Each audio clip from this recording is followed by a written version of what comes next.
I'm going to go into Matthew and I think also Mark.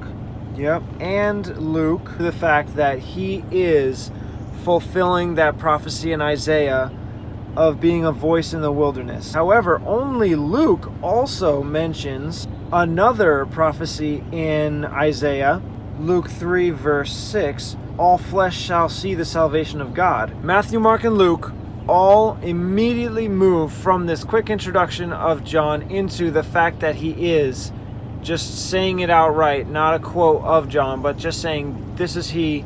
Then they explain what he looks like, the fact that everyone's coming to him. So in order to include both of those contexts of the way that Matthew, Mark, and Luke introduce that prophecy from Isaiah, and the way that John the Baptist uses it as a response to the Pharisees in the Gospel of John, I'm going to have to include this quote twice. The first time, exactly as Matthew, Mark, and Luke say it, right after this quick introduction, and then I'm going to go into John's appearance and his food, everyone goes for baptism, then the fact they show up, John's speech of them being generation of vipers, actually at the root, people ask him questions.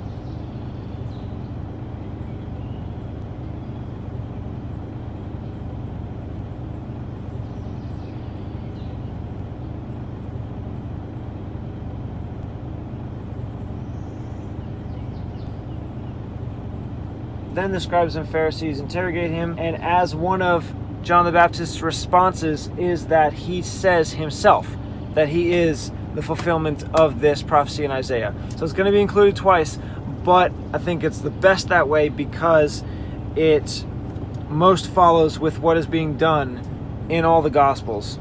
I'm going to usually try and avoid this, where I repeat something, but these two scenarios are so different, and they both make so much sense that it works.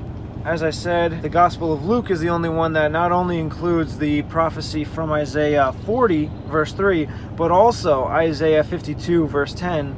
And there's a note here about there being another prophecy from Psalm 98 verse 3. So I'm gonna mainly take it from Luke, and if there's any word added here or there in Matthew or Luke, I'm gonna add it in. As it is written in the book of the words of Isaiah the prophet. So I'm just going to take a look at Mark and see if it's mentioned the same way. Okay, that short introduction is not there. It just goes right into the actual quote. The voice of one crying in the wilderness, prepare you the way of the Lord, make his path straight. The voice of one crying in the wilderness, prepare you the way of the Lord. The voice of one crying in the wilderness, prepare you the way of the Lord, prepare you the way of the Lord, make his paths straight. Make his path straight. Okay, so yes, an exact quote in both Mark and Luke, but Mark leaves out the introduction, that quick explanation saying, as it is written in the book of the words of Isaiah the prophet. That's in Luke. Is that in Matthew? No, in Matthew it's a little bit different. For this is he that was spoken of by the prophet Isaiah, saying, the voice of one crying in the wilderness, prepare you the way of the Lord, make his path straight. Okay. I'm going to have to pick between one of these because they're kind of backwards. For this is he that was spoken of by the prophet Isaiah. For this is he, or I could say, as it is written in the book of the words of Isaiah the prophet. For this is he that was spoken of by the prophet Isaiah. Maybe I could say both. For this is he that was spoken of, as it is written in the book of the words of Isaiah the prophet. I ended the last verse with the quote from Matthew, and saying, repent you, for the kingdom of heaven is at hand. I think that because of that quote, it makes more sense to make a clear break, as they do in Matthew, by saying, for this is he that was spoken of by the prophet Isaiah. Because if I go on with Luke, it might be unclear if this is a continuation of the quote, or if this is going back to the narrator's words, and saying, repent you, for the kingdom is at hand, as it is written in the book of Isaiah the prophet. Saying, yeah, okay, so it's not quite clear that it's going back to the narrator from Luke because this quote is not in Luke. So I'm going to continue on with Matthew after that quote. Instead of saying, as it is written from Luke, instead I'm going to continue on with what Matthew says in verse 3. For this is he that was spoken of by the prophet Isaiah, saying, as it is written in the book of the words of Isaiah.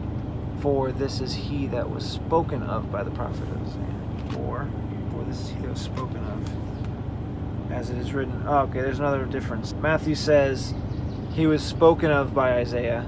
Luke says he was written in the book of the words of Isaiah. I could say this is he that was spoken of and written of, spoken of by the prophet Isaiah and written of. You know what? If I want to be really clear that I'm not cutting anything out, I could put both. And I could say, for this is he that was spoken of by the prophet Isaiah, and then jump to Luke saying, as it is written in the book of the words of Isaiah the prophet. But that would be repeating, which is exactly why I'm doing this, is to avoid the repetition. Isaiah the prophet or the prophet Isaiah, I don't think it makes too much of a difference. So I'm just going to pick one. Spoken of. Yeah, I'm just going to have to pick. Is it clear enough? I'm trying to not cut anything out. After having thought about it and looking at Luke again, as it is written, I really want to include that. I don't want to pick and choose if I don't have to. The last time I mentioned that because it was so similar, I just had to pick. I think actually I can find a way to combine those, and it might be a little long, but it would have everything there. So Luke says, as it is written in the book of the words of Isaiah the prophet. Matthew says, this is he that was spoken of by the prophet Isaiah. So I think that I can put those together. I'm going to put, for this is he that was spoken of, and then just add in there, as it is written in the book of the words of Isaiah the prophet. So I think that would be a good blend of Matthew and Luke, but then saying would be both saying. Yeah, sayings in both. Moving on, it's an exact quote from all three of these Gospels. The voice of one crying in the wilderness, prepare you the way of the Lord, make his path straight.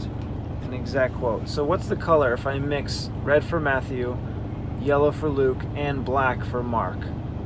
It would be, I guess, a darker mix of red and yellow, so a dark orange. I think I'll just put gray. The voice of one crying in the wilderness, prepare you the way of the Lord, make his paths straight. Now this is the part where Luke goes off on a tangent and continues quoting different verses. Every valley shall be filled, every mountain and hill shall be brought low, and the crooked shall be made straight, and the rough ways shall be made smooth, and all flesh shall see the salvation of God. That is not in Matthew or Mark or John. That is the end of part 2 of John's introduction.